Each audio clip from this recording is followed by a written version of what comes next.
Eh bien bonjour à tous, aujourd'hui on se retrouve dans une nouvelle vidéo, présentation d'un DAAF, détecteur autonome avertisseur de fumée de la marque First Alarm. Donc en fait je viens de faire la vidéo mais le seul problème c'est que en fait il y a un moment ça a coupé pour manque de batterie. Donc je viens de le remballer vite fait dans la boîte tout ça comme il était pour le déballer entièrement avec vous. Donc la fumée tue, voilà, le détecteur sauve la vie. Donc celui-là, il est bien parce qu'il a la norme CE et la norme NF, il a les deux, donc c'est pas mal, voilà. Les deux piles incluses, garantie 5 ans, bon ça c'est standard, hein, voilà. Après quelques petites explications pour l'installation, voilà. Donc celui-là, une fois qu'on met les piles, il est prêt, il n'y a pas besoin de le configurer ou je sais pas quoi. Voilà les endroits placés. Il est très très simple d'utilisation. Donc je les ai payés 2 € dans un magasin qui s'appelle Nose, je pense que vous connaissez. Donc pour 2 €, j'en ai pris deux. Voilà. Donc on va le rouvrir ensemble du coup parce que la vidéo elle a chié. Donc, ça m'énerve de refaire les vidéos, surtout de déballage quoi, de refaire les unboxings c'est un peu énervant. Mais bon, des fois il y a des erreurs. Hein. Voilà. On a les deux piles, c'est des piles de la marque GP. Sur celle-là vous allez pas voir. Attendez. Hop, voilà, vous voyez. GP. Voilà. Donc c'est des bonnes piles. Donc, voilà. Donc ici on a la notice, mais c'est de la paperasse, on s'en fout, ça sert à rien. Donc après voilà le détecteur avec le bouton, l'indicateur d'action, le buzzer et la partie où la fumée rentre avec la chambre. J'ai perdu le nom, pas ionique, optique. Voilà, pardon. Donc First Alarm, voilà, d'autres notes paint écrit un peu partout. Voilà. Encore un peu de paperasse derrière. On explique pour le positionnement des piles. Voilà. Pour le démonter, il y a trois vis. Une là, une là, une là. Donc je vous montrerai l'intérieur sur l'autre parce que j'ai déjà démonté. Donc on va mettre les piles. Enfin oui d'abord, les chevilles là, bon ça sert à rien, on va pas se le cacher. Vaut mieux acheter des vraies chevilles parce que ça tient pas du tout. Donc voilà, ça fait pas tout. Donc après je vais le tester avec une montre de test FinSecure, voilà. Parce que le déo c'est bien sympa mais bon, ça ils aiment pas beaucoup les têtes. Même si c'est une tête à 2 €, je fais comme si c'était un détecteur normal. Tac le placement, donc tac tac tac, voilà. Pac, voilà. Et après pouf, voilà. Donc là si j'appuie dessus ça va gueuler, donc je ne vais pas y toucher. Je vais remettre gentiment le petit capot. Oui parce que si on veut l'accrocher au socle, il faut le capot. Parce que le capot est aussi une accroche en fait. Vous voyez le piqueton là, ça permet aussi de l'accrocher. Faut pas que je le pose parce que sinon il va sonner.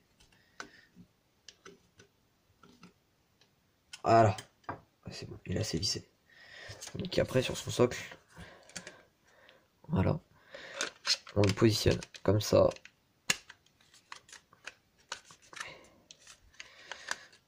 C'est un peu galère.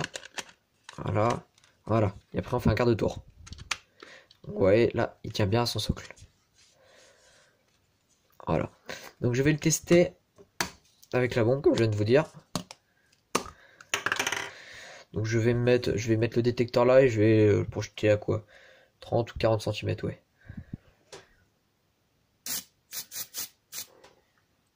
Voilà, donc ça devrait s'allumer. La petite LED ici. Donc ça sonne très fort. Et je sais pas si vous voyez, mais là ça s'allume. La petite LED. Je sais pas si vous voyez. Voilà. Pour l'arrêter, on appuie une fois. Et voilà. C'est tout. C'est vraiment super simple d'utilisation, comme je viens de vous dire. On appuie, ça s'arrête. Donc on va le redéclencher. Donc là, je vais me mettre à peu près, ouais, 1 m 50. Et on va voir.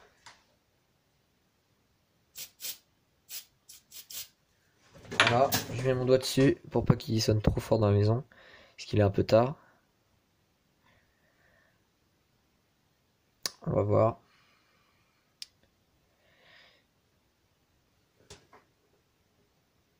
Il a pas l'air de vouloir le gars. On va réessayer. Pareil, 1 mètre, 1 m 50.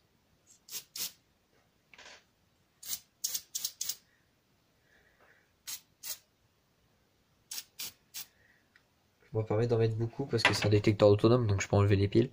Mais sur un standard, le faites pas. Parce que sinon, ça va mettre en alarme intempestif à peu près tout le temps. Donc évitez quoi.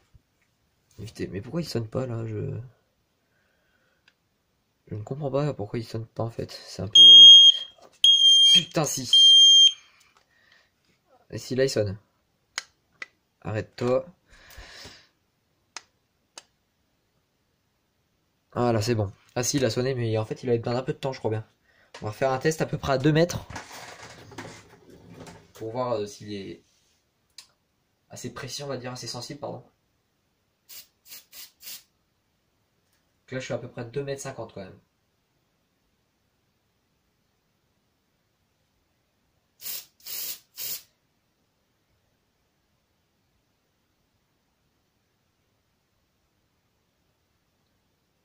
Je vais essayer dans une autre direction. Pareil, à peu près 2 mètres, 2 m 50.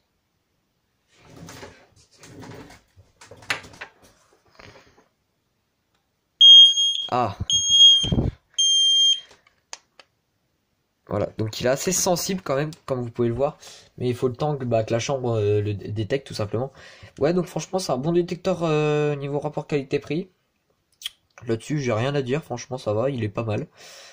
Donc maintenant qu'on a fait le test avec lui, je vais démonter l'autre pour vous montrer. Celui-là, c'est exactement le même, comme vous pouvez voir. Donc on va le démonter celui-là. Tac, voilà. Ça pue maintenant la bombe anti-machin, c'est pas grave. Ouais, donc je répète, ne mettez jamais autant de bombes si vous êtes sur une installation. Parce qu'après, vu qu'il y aura encore du produit dans la tête, ça va se mettre en alarme intempestif à peu près quand ça veut. Donc évitez vraiment. Là, je me permets de le faire parce que c'est un détecteur autonome. Donc je peux enlever les piles et après voilà. Et évitez pareil de déclencher pour faire les essais des têtes, évitez de le faire avec du déodorant. J'en connais qui le font et sérieusement ça c'est pas une bonne idée, ça encrasse les têtes. Et après par exemple chez SR quand vous faites les taux d'encrassement, vous vérifiez, vous atterrissez avec du 80% d'encrassement. Et même si les têtes elles sont toutes neuves. Donc évitez. Évitez franchement, c'est un petit conseil. Ça évite de se faire niquer, on croit que la tête est morte mais non. En fait c'est juste qu'il y a encore du produit dedans. Voilà, donc en fait les 3 vis elles sont là, là, là et dans le coin. Voilà. Donc on a le support pile, tout ça ici. La chambre optique, voilà. Avec son petit condensateur. Voilà. Elle est assez grosse quand même la chambre. La petite puce, le bouton. Le buzzer. Donc c'est pas le même truc qu'à l'arme incendie en fait. Je sais plus, il l'a fait il y a longtemps je crois en plus. La vidéo d'un détecteur de fumée, un autonome, je sais plus c'était à quelle marque. Désolé alarme, incendie, mais je sais plus du tout c'était quelle marque. Ouais c'est pareil, en fait c'est une seule membrane, c'est tout fin, il y a une seule membrane. Donc je sais plus du tout sur quelle vidéo il l'avait montré, mais il avait ça. Et bah voilà, maintenant je vois à quoi ça ressemble. Et franchement c'est assez bizarre de se dire du son arrive à sortir de là. Mais bon, c'est assez sympa. C'est assez sympathique. Et par contre à monter après c'est un peu le bordel. Donc ce détecteur a été fait en 2015, oui c'est ça, en 2015. Donc ouais, dans le magasin Nose. Donc Nose en fait c'est un magasin qui regroupe